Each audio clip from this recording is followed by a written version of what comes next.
India ram sing tam je hi ngai to ngaim Delhi khopuyar ngot po hian mi engzat fakau nge chenga chung jing engzat chon nge Iso Krista chanchin thai hriang le ke hi sangki makania milar le hriat lo kanilo rongbol tu emo missionary kanilova lekhazir tura Delhi veng pakhata ve mai kani tlangwal dangteng bukin mangai kanei ve ama wang kalim thin ma se patsan hian beidon na hring choka beidon na wang chuan pathing nam thei ngilin kadu dan kanunga kashing nun khovel chu aboi tamak mai le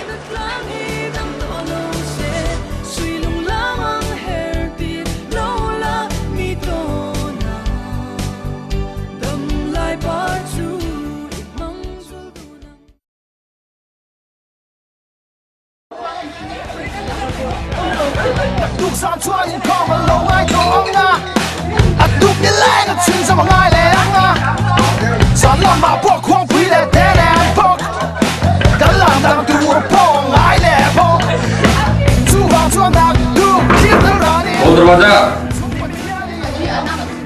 तुम्हें कौन है तुम्हें यार की माँ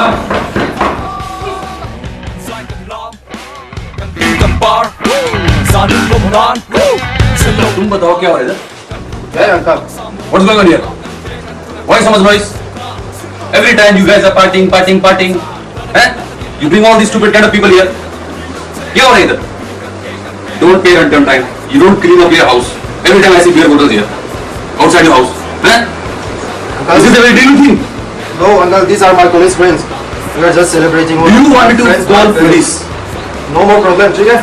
What? Who are these people? What is going on here? Only this time, last time. What is going on here? Who? Why is this? What is celebration of? One of my friends' birthday. What is birthday? Every day you guys have birthday. What is this? This is your last warning. I'm telling you, Sankima. Last warning. ठीक है. चलो.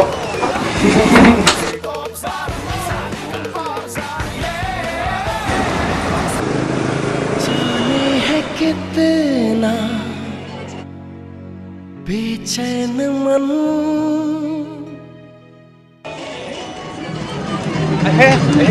So, chiếc ba viên túi khăn. So, lẩu thế nào?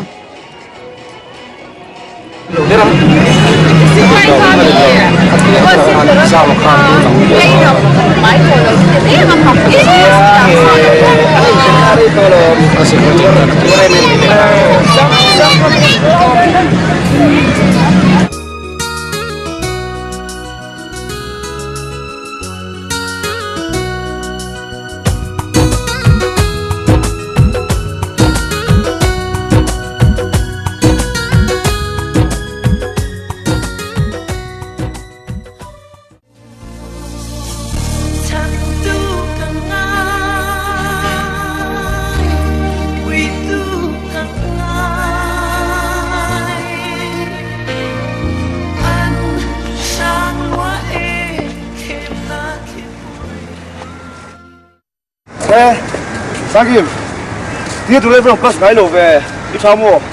Hello. Có tiếng hay lên lồng đèn, ít thiếm lồng này to mi. Thiếm lồng em mà lệ. Đi giờ nào po mình tháo này à. Mình sơn chuan ăn thằng thun mình bé à. Mình bé là mà sơn in luật tu, thay đây mình làm dùng quỷ tệ à. Nghe cái giống đó nhá, mà xe. Bác cái lấy làm rồi tí là.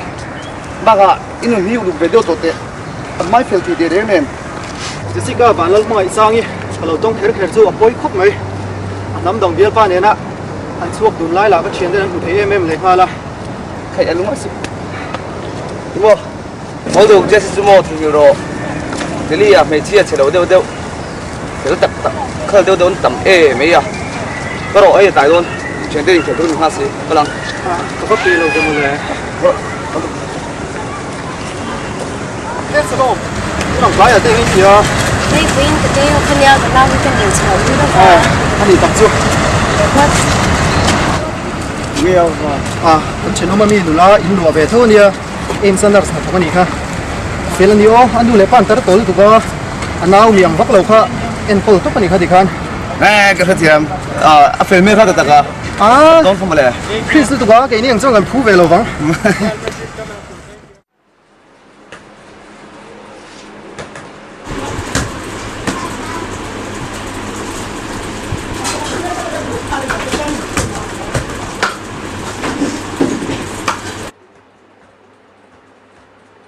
Hai mà thì con đi anh to đấy.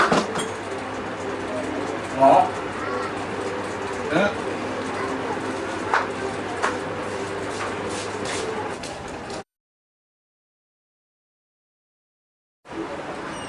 Đi đâu mò? Rồi lấy lên rồi này. Giờ chỉ mấy cái lọ. Hey, chút rồi. Chẳng bao. Hey, ông mấy số mò cái tỷ quy à thì nay nó hay sẽ cả năng engineering sẽ带mình đâu quy thế lên. mình đâu cũng chưa đâu. Cái mỏ mà để anh xin để khơi lại cái gì đó. Cái này khai lên còn đúng không? Đây, mà để chút phép lắm rồi. Khơi lại cái gì đó.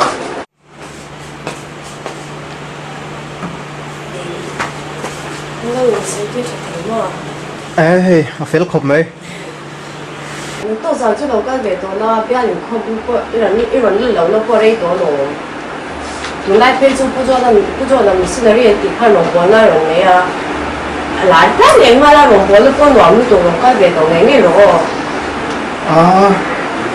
呀，很东东呀。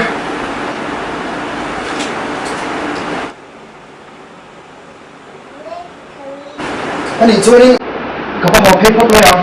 就算别多昨天，你知道没？我都在空度放在你头上了。我连你靠边给你了哦。你要忙卡不住。你连。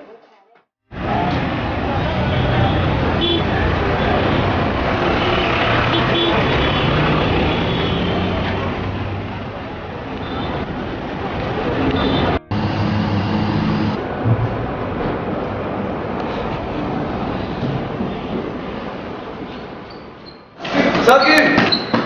Look, chúng mình xem bên ngoài à? Đi bán cái gì bên bên à? Cái này một bán nha. Bắt đi nghe. Vẫn chụp một bán in trên cái bút à? Bán cái này xịt na, anh ăn rồi chứ. Thì xem bên ngoài thì cái cuốn tiền ra. Sẽ cái này mà ngay à? Này à? Các bạn cùng tập trung đi mà. Vai à? Bộ mấy chuyện lâu lên ha? Thì xem bên cái chú à? Lát xem cả. Thì xem cái chú tâm ang chú. Tu lang ang silo à? Cái mà này Mizo bốc rồi.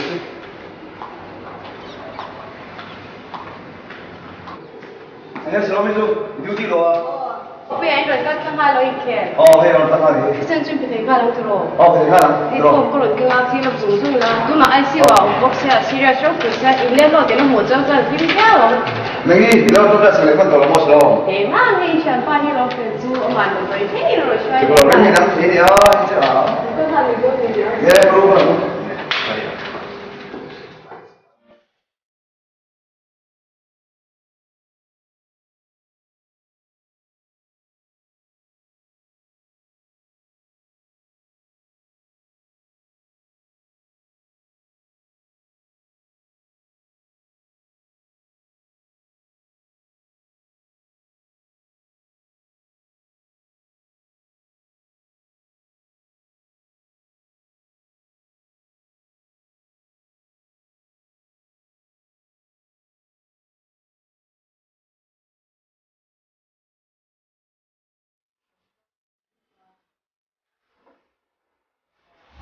Yes, anh cứ làm cái bình thường mà, chỉ có mơ rê về.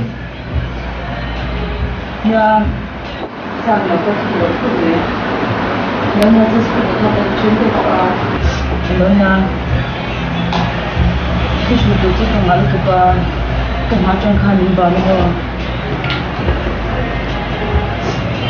Cái lúc đó là serious cái ba, emergency của thầu thức của hai mà sẽ bây giờ vẫn chưa cần việc gì đâu, cần nhiều hạt chúng ta cũng bắt đầu chơi đi. Đúng rồi đấy. Cái hồ nó tụi nó bây giờ cái hồ sa thì mang đi nga. Ini chụp quay cái thì khúc mấy trong trai nào có lòng thái này luôn nha. Nó là trong trai cũng giải thoát luôn nha. Sao có phần lúc cắt ôm? In đồ tháp phải rất là nhiều. Nó mà mình và ông nghe ở bên này tụi anh này. Yes, cái hai năm biết chưa? Kim trả lời bên mấy ông ngoài được sự. Sự kiện bên ngoài năm biết thằng chơi. Thì hai số nào cho nên có quỷ dễ làm chơi. Thì ta có cái nào?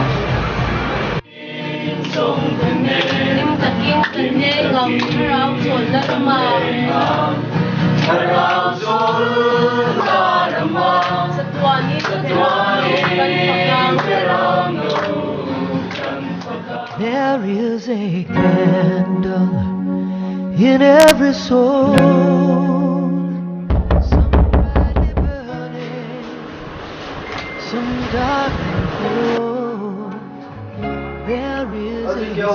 anything wrong there? Actually, my son, he also wants to get some experience of yours. Before his accident, he was an atheist. But now he is little more interested in God. So, can we experience what you guys are experiencing here? Yes. Okay, thank you very much. Can we come in? Yes. Come in. Most welcome here. How are you, bro? I'm fine, bro. You saved my life that day. I'm really thankful for you. You saved my life, and I now I want to know about God, Jesus. And I'm really thankful for you. So carry